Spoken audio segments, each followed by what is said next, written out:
দীর্ঘ ১৭ বছর পর দেশে আসছেন তারেক রহমান। তারেক রহমানের দেশে আসা উপলক্ষে কিন্তু সারা দেশব্যাপী কঠোর নিরাপত্তা ব্যবস্থা গ্রহণ করা হয়েছে। নেতাকর্মীরা পূর্বাঞ্চলে ৩০০ ফুটে যেমন আসছেন, আমরা এখানে তারেক রহমানের যে বাসভবন রয়েছে এখানেও দেখতে পেয়েছি যে কঠোর একটি নিরাপত্তা ব্যবস্থা গ্রহণ করা হয়েছে।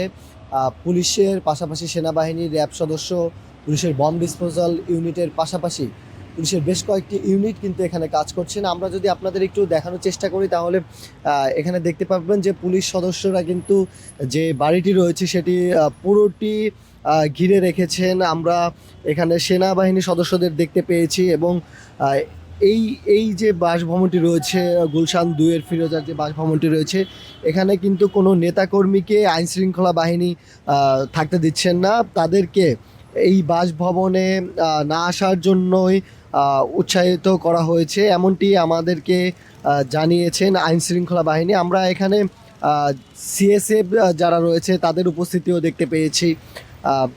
এর পাশাপাশি এখানে সেনাবাহিনীর যে সদস্যরা রয়েছে তারা কিন্তু এই বাড়িটির চারপাশ পুরোপুরি নিরাপত্তা বলয়ে ঘিরে রেখেছেন। আমরা বেশ কিছুক্ষণ আগে দেখতে পেয়েছিলাম যে এখানে কয়েকটি গাড়িতে করে নেতাকর্মীরা এসেছিলেন, তাদেরকে কিন্তু এখান থেকে সরিয়ে দেওয়া হয়েছে।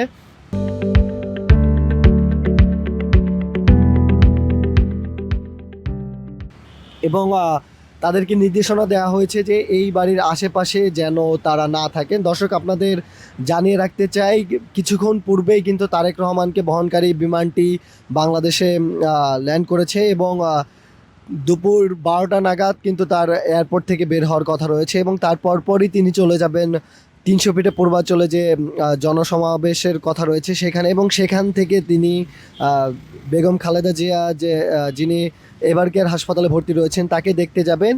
এবং তারপরে কিন্তু তার গুলশান ২-এর যে এই যে বাসভবনটি রয়েছে এখানে আসার কথা রয়েছে এবং এখানে এসে তিনি বিএনপির যে নেতাকর্মীরা রয়েছেন তাদের সঙ্গে সাক্ষাৎ করবেন বলে আমরা যেমনটি জেনেছি।